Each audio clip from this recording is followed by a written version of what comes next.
I want to get started on this, and as I said, the light at the end of the tunnel is what I'm calling this. I think as we go along this morning, you'll see why I am concerned about sort of an event happening in a tunnel that's handling highly flammable materials at the Straits. So, this is something that probably most of you are familiar with. The fact that the tunnel would go across the Straits about 4.5 miles. Okay, now I want to talk a little bit about recent history. This is August 1st, just a few weeks ago. Probably a lot of you know about this. This was an explosion, and it affected, it was a Enbridge pipeline in Kentucky that exploded. It was natural gas, and that is an important point here because we're not talking about natural gas necessarily in line 5. It could be a component, not in line 5, but another company could be putting natural gas through the tunnel. But as we go along, I think you're going to see that propane and butane are very, very similar to natural gas in terms of their flammability and the risk. So anyway, this happened in Kentucky, August 1st. One person was killed. It was an Enbridge pipeline. And you can see the other point here is that there's been 29 of these incidents since 2011 with this pipeline. This one Enbridge pipeline has had 29 significant incidents. Shooting flames 300 feet in the air, on and on. A real disaster. Now, this was Al Monaco, who's the CEO of Enbridge, and he's saying that he's very saddened by what happened, et cetera, but it's, you know, this reminds me, his statement reminds me of some of the things we see and hear from the media after a shooting. Everybody's real saddened and everything, but then within a short time, and Enbridge is no exception, they want to get that pipeline back up and running. So it's just the general tone and attitude of Enbridge in terms of these types of disasters. Now, was that an isolated incident? No. As I said, there were 22 in the last several years, but if we look, just this past January, same pipeline, Enbridge, Ohio, January 19th. Nobody was killed in this one, but they had another natural gas explosion. And if we go just a few months, I guess that's probably about 11 months back, here's another one in British Columbia. Enbridge gas line ruptured. And in this case, they had to evacuate a First Nation community. So these are not isolated instances. They've happened recently, and they've happened, as I mentioned, about 22 times. It all portends what could happen in a tunnel, as far as I'm concerned. Changing the subject just slightly here, American Transmission is the company that had its power lines ruptured when the tug went through the Straits in April 2018. This was the company that had the power lines ruptured. And there was a proposal by Enbridge. In fact, they really tried to emphasize this, that those power lines could be put in this tunnel. Here's what ATC thinks of doing that. They think it's a bad idea. And this is from the vice president of the company. He says, ATC does not believe that installing high voltage electric lines in close proximity to high pressure oil or gas lines is a good idea. And that's, to me, as an engineer and one who's worked with these types of compounds and other issues related to them, I couldn't agree more with what he's saying. In addition, and I think some of you know Brian Newland, who's chair of the Bay Mills Indian community. I picked this up out of a communication he had, and he says the letter from ATC does not jive with the message we're being told about the safety of a utility. So just another piece to keep in mind here, that high voltage electrical lines do not belong in close proximity to flammable materials. Now I'm going to change just a little bit. This is almost intuitive, but at least in the chemical industry, I know Rick has seen this countless times, so did I. To have a fire or an explosion, you need three components. And this is, if you ever build a campfire, you know what I'm talking about. You need air or oxygen. You need fuel, and you need an ignition source. Well, we certainly have the fuel. Butane and propane are the fuel. And we have air in the tunnel. All we need is an ignition source. Now, the assumption that is made in the chemical industry is there is almost always an ignition source. So if you want to be inherently safe, you have to take away one of the other two components. And I say that because things like static electricity, even a burned out light bulb someplace can throw an arc. Equipment that's running hot, bearings on fans, motors, all sorts of things can create an ignition source. In my past, we never assumed that the ignition source was not going to be there if you had these other types of equipment that would be present. So let's look at what is being proposed here. Enbridge proposes to put crude and NGLs, and that's the propane and butane, through this pipeline. If you look over to the right in terms of environmental danger, I think the NGLs are somewhere between moderate and high. If they leaked and didn't catch on fire, they would escape to the atmosphere, causing environmental issues, but they not necessarily would create a safety hazard. But in terms of safety, in terms of explosions and that sort of thing, they are very flammable and very dangerous. There's also been talk by Enbridge, and I haven't seen anything where they denied this, that they would like to see TransCanada run their natural gas line through the tunnel. Now, natural gas is methane. That's what you get in your house if you live in a city. I don't live in a city, but if you lived in almost any community that has a community-wide utility natural gas service, that's what you're getting. As you'll see when we get a little further along, methane is just about as bad as propane or butane, or I should say it the other way around. Propane and butane are almost as bad as methane. So these things all fit together and they're all dangerous. And if you look back to the three explosions I talked about earlier, they were all involving methane. But because they were methane doesn't change the concerns. And as I crossed out the American Transmission because they've said that they do not want to be a part of that, although I recently read that Enbridge is still trying to convince them they should. And then telephone lines, which I don't think are anything to be overly concerned about. So you have the Enbridge pipeline, the natural gas and the natural gas pipeline of TransCanada to be worried about. This gets a little bit technical, but it's very important. As I said, methane, the first thing on this table, is natural gas. And that's another term for it is pipeline gas. The important point here is the LEL, which is the lower explosion limit. And I'll read this. The LEL is the lowest percent of vapor in air by volume that will explode or ignite in the presence of an ignition source. So that's you have to have at least that much in the air to go. It's like, you know, if you go to the gas station, you smell a little bit of gasoline when you pump gasoline in your car, it's way below the LEL, and unless you were standing right there smoking a cigarette or something, it's probably not going to be a problem. The LEL for propane and butane is the same as it is for natural gas.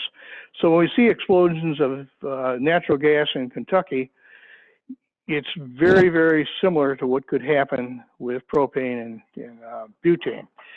The other key component here is the flash point, and that's the point, that's the minimum temperature at which a liquid gives off sufficient vapors to ignite.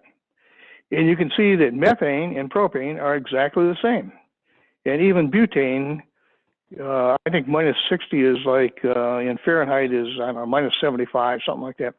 I mean, it's extremely cold, and it's the sort of conditions that you have to just assume, even in the cold waters of the Straits of Mackinac, that you're going to be above the flash point when these things are released from a leak in the pipeline. Let's supposing that you are in the Enbridge control room and the alarm goes off that there's a possible leak of NGLs, propane and butane, inside the tunnel. Let's just imagine that for a moment. What do you do? Okay. Well, first of all, you can assume it's a false alarm. Enbridge did that at down at Kalamazoo a few years ago. For 17 hours, they assumed it was a false alarm. So that doesn't give me a whole lot of confidence that they wouldn't do the same thing again.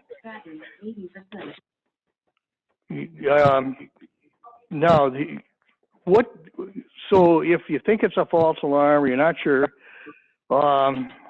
you could probably send somebody inside the tunnel. And I have a little graphic here. Here's what could happen. The supervisor says, well, I'd like to have you go out there and check it out. Well, if that's a potentially flammable situation, I can't imagine anybody's going to be very willing to go out there and just simply check it out. So what do you do? What do you do? You sit in there, you think that it's possible you got a explosive condition in the tunnel. You can't really send somebody out there. You probably wouldn't send somebody out there to check it out. It's a question that is open as far as I'm concerned. I would not want to be the supervisor in that control room trying to make that decision. It just leads to an open question that I think would have to be explored very, very thoroughly before anybody attempted to build a tunnel that would use propane and butane. Now I'm going to change just a little bit here and talk about the tunnel itself. Enbridge is saying the tunnel will be 10 feet in diameter. And this, I think, came out of a study or some work that was done by a professor at Colorado School of Mines. He said you could have a 12-foot tunnel and the inside diameter would be 10 feet. A group of Michigan Tech students, and I think you're all familiar with this study, proposed that the tunnel should be 21 feet. That's a large difference in terms of cost. And Enbridge is basing their cost on a 10-foot diameter tunnel. They keep talking about a 10-foot diameter tunnel. Here's what the professor from Colorado said. He's got this very simplified schematic. He shows a ventilation line at the top. He shows a 30-inch product line. He doesn't show any other utilities. He doesn't even show any real way to access the inside of the tunnel. So I just kind of keep that in mind, because here's what a real tunnel should look like. And here's some of the things I just jotted down that would have to be included in a tunnel if it were really a functional tunnel as they're saying it would be. It would be 30-inch pipeline plus insulation on the pipeline, which is 34 inches. Other utility lines. There'd have to be some sort of a trolley that would take maintenance people into the tunnel. They certainly aren't going to walk 2 miles with a backpack to do any maintenance work on a tunnel, especially in a tunnel that's only 10 foot in diameter and already overcrowded with other pipelines. You have to have a platform for the workers to work on. There'd be fans and duct work. There'd be lighting. You'd have to have these LEL detectors I'm talking about, fire suppression, emergency walkway in case the trolley failed to work. Adequate workspace, electrical lines, communication lines. You'd have to have drainage because tunnels, no matter how well they're designed, are going to have a small amount of water leaking into the tunnel. So you have to have drainage and some pits and pumps to keep them dried out. So there's a lot to it. It's a lot more to it than this simplified 10-foot tunnel. It just isn't. It isn't real. They're just kidding themselves, and I think lowballing the whole project intentionally. Talking about a 10-foot tunnel. I think when they get right down to it, if they're really going to build a tunnel, it's going to be a lot bigger than 10 foot, and it's going to be a lot more costly. It's not a, as I said here, it's not a tunnel. It's just really a corridor. There's a lot of other related issues that I don't have time to get into here this morning, but and I think a lot of you are familiar with these. Timing for the completion of a tunnel, the permitting process, which could take a very, very long time. I think as I alluded to it, the construction estimate is very low ball, and I think as time goes on, Enbridge is going to want to. I would expect that when they really find out the cost of the tunnel, they may want to back out of the whole project. And this is very important. It needs to be approved by the state. The engineering and construction must be monitored and improved. The state is going to own this tunnel once it's complete. And I think the state of Michigan has a strong obligation to make sure that it's being built and constructed as it should be. I haven't seen any discussion of that point. There should be rigid specifications that include all details. The state should have construction reps on site all the time. And then, of course, the liability question, which we've talked about, if the state owns the tunnel, who's responsible for problems and cost of maintenance. So that pretty much concludes what I have to say. Rick, do you have things you want to add to this? Is there any questions, comments, discussion that somebody would like to initiate at this time? Gary, this is Bill Latka. I've got a question for you. Sure. What's the difference in flammability between NGLs, which is the natural gas liquids, and propane? And what were you calculating your LEL exposure? That limit on, was that on NGLs or was that on propane itself? If you look at in this case, NGLs are almost entirely propane and butane, a little bit of pentane, okay? Normally, NGLs also contain ethane, which is even more flammable, but they strip the ethane out at Superior, Wisconsin. So what is being sent through line 5 is this mix, which is primarily the propane and the two butanes. And if you look at the LEL, the propane and the two butanes have exactly the same LEL. So that's why I drew that conclusion. It's exactly so the same. It doesn't matter if it's combined as a liquid versus this pure element. It's the same exposure point, right? It has the same LEL. The propane is slightly more, has a even lower flash point. But if you look at the flash point of isobutane, for example, that's minus 83. I mean, that's super cold.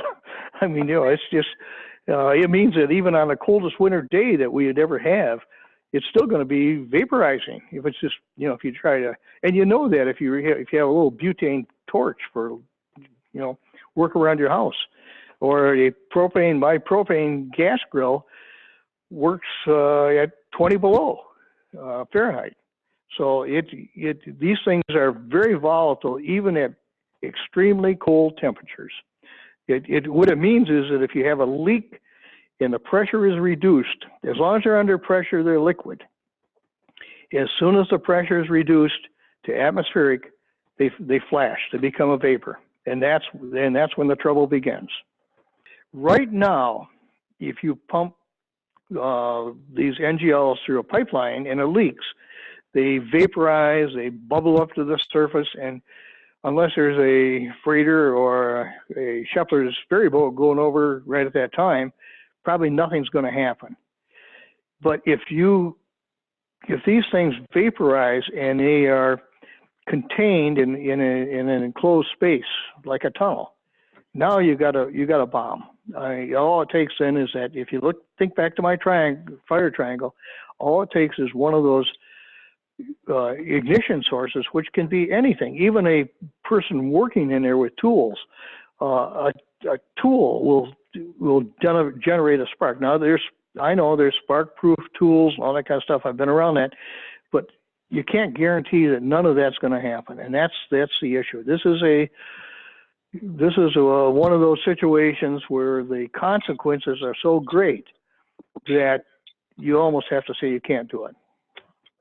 If the state told Enbridge you can't pump NGLs through there, it would change the economics and the whole game plan, and it may be another nail in the coffin for a tunnel. Any other comments or questions or whatever?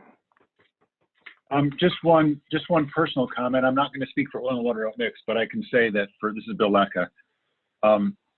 You know, the whole proposal of doing a tunnel is just really a delay tactic for Enbridge. You point out really well at the end there, a 10-foot tunnel, really? You know, that's unrealistic. They're saying that because they got a price for $500 million, which they think they could probably do. But they're going to find out that a 10-foot tunnel is not going to be enough. It's going to be over $1 billion to build the tunnel. And they're throwing all these are all red herrings to continue to pump, because they already have what they want. They already are pumping 23 million gallons of this stuff a day through our water, and that's what they want. And as long as they can keep that going, the better, you know? And so they're going to keep throwing out, no matter what we answer, they're going to come back with another answer that's going to delay. So Bill, I totally agree with you. I mentioned in the intro that I had gone to Ohio State. Actually, I went there for graduate school. I went to Michigan Tech. The work that the tech students did was probably very good for a senior capstone project, but it was not the sort of work you'd expect from a professional engineering firm that specializes in this type of thing. You know, these students had one semester. They were taking other classes. They had other activities that were distracting them. They probably did a pretty good job as a student project, but Enbridge has jumped on this whole thing and said, this is it, you know, we're going to build it this way. Well, you're right. This is just another means of delaying the whole issue. I really believe in the end, when issues like this flammability that I'm talking about, issues of cost, and by the way, I have and Rick and I have talked with some other folks that are more experienced in tunnels, and certainly I am, and they're talking $2 billion, just as a off the cuff number. I think in the end, Enbridge is going to walk away.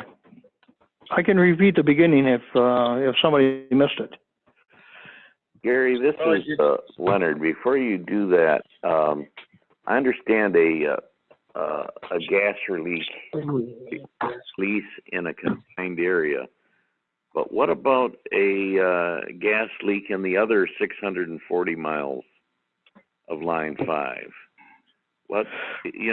Doesn't Line 5 run under homes in the township of Indian River, just next to the river? It sure does, and that's an excellent point, Leonard. I think if you look at the properties that I have on this table of propane compared to natural gas, and you think about what happened in Kentucky and Ohio and out in British Columbia, that's what could happen here.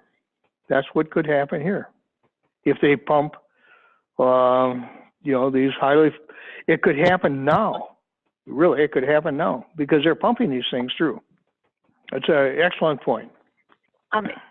Hey, this is Barbara Brown. We were told by the Snyder administration last fall that Enbridge was going to be paying 100% for this tunnel.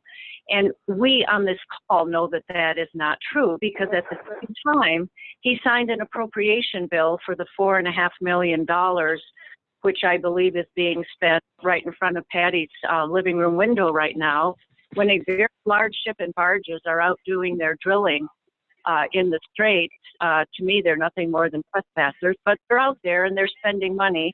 And the state of Michigan appropriated money for them. And not only that, there are concerns about the property taxes on Enbridge property once this becomes owned by the Corridor Authority, and these costs for the maintenance. So I think those are very real issues that people need to know and needs to be pointed out to them, because Enbridge is not paying for all of the expenses of this tunnel. And I believe people were lied to, and I think that is something at a level that they will understand. That's an excellent point, and I agree. It's this whole kind of gray, fuzzy issue between what was agreed to by the state and by Enbridge last fall, and that in itself raises a lot of issues in my mind. Any other comments or whatever?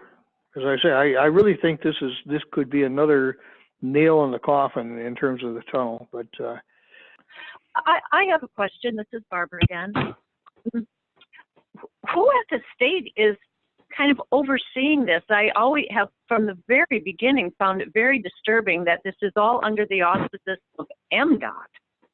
And still that tunnel authority, the validity of which is, in the courts on the lawsuit that Netzel filed, but and that delay is quite disturbing, getting a decision on that. But MDOT is not equipped to oversee this kind of project in terms of chemical engineers and transporting and energy materials. And is anybody satisfied with that? Is anybody else disturbed by the fact that the state agency that seems to be in charge is MDOT? Barbara, I'll try to answer that. I don't know of any state agency that's taken an active role. I do know from my own personal experience, and I think a lot of you know, my career was at Dow Chemical and then followed by consulting for about 10 years. But a project like this, any project at Dow, would have Dow, you farm it out to a contractor to build it, the plant. But you have somebody on site all the time who is looking over their shoulder every single day. You review everything they're doing.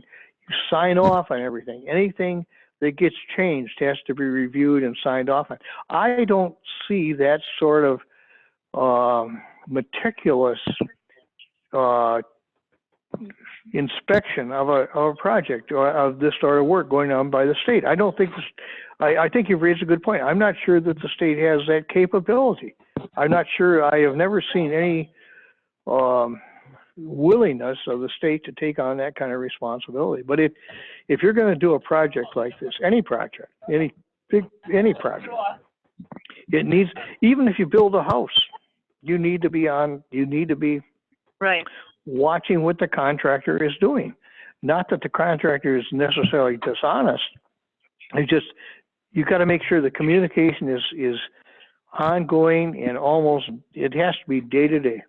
The state has to take some really high-powered responsibility here if they ever go down this path. Well, just by virtue of the fact that they're doing this in the middle of our state.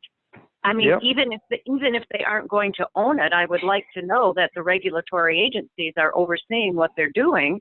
And if this corridor authority is allowed to, continue to exist and ultimately own this, what kind of liability is the state, therefore the taxpayers, taking on if nobody has ever really taken a strong oversight and regulatory role in the construction of this project. Because Barbara, they're out you there know, every day. You know what, Barbara, this is Bill Lacka. I agree with you, and I think this is another thing that A, the state has not thought about, and B, would take a long time to put into place. So this is another delay. This is something else that, let's pretend for a minute, this tunnel bill that gets introduced, it gets passed, blah, blah, blah, and they start down the road. It's like, oh my goodness, we need to have this. And, oh, it's going to take us, 18 months to get this infrastructure in place to supervise this. It's just it'll be another delay tactic. Bill, what they would probably do is go outside and hopefully hire an independent engineering firm to be that watchdog. That could be done. It's going to cost money. It's going to cost lots of money. I can tell you that. And again, it will cost the taxpayers a lot of money. Exactly. That's where the money is going to come from. It's going to come from the state, from the taxpayers. And I think that the general public has been misled, and they think that Enbridge is paying 100% of the cost of this tunnel. And it's not like, well, one day they're going to go out there. They are out there every single day, and they have been out there every day all summer long, drillings and borings, and they're going to come up and once again draft their own report with no independent oversight, and they'll take it down to Lansing and say, oh, this is what we found. And we know that that cannot be trusted. And it may be accurate, but their track record, I don't think, gives anybody any comfort. I couldn't have said it better. I totally agree with you. I think that, they will come up with a report that whitewashes anything negative they found, and it will not be peer reviewed by other independents. That's the track we're on. I appreciate it. If anybody has further questions on what I talked about this morning, the hazards, or other things, other topics, feel free to get a hold of myself or others. And but I think we do need. I totally agree. We need to somehow get more of this message out to the public.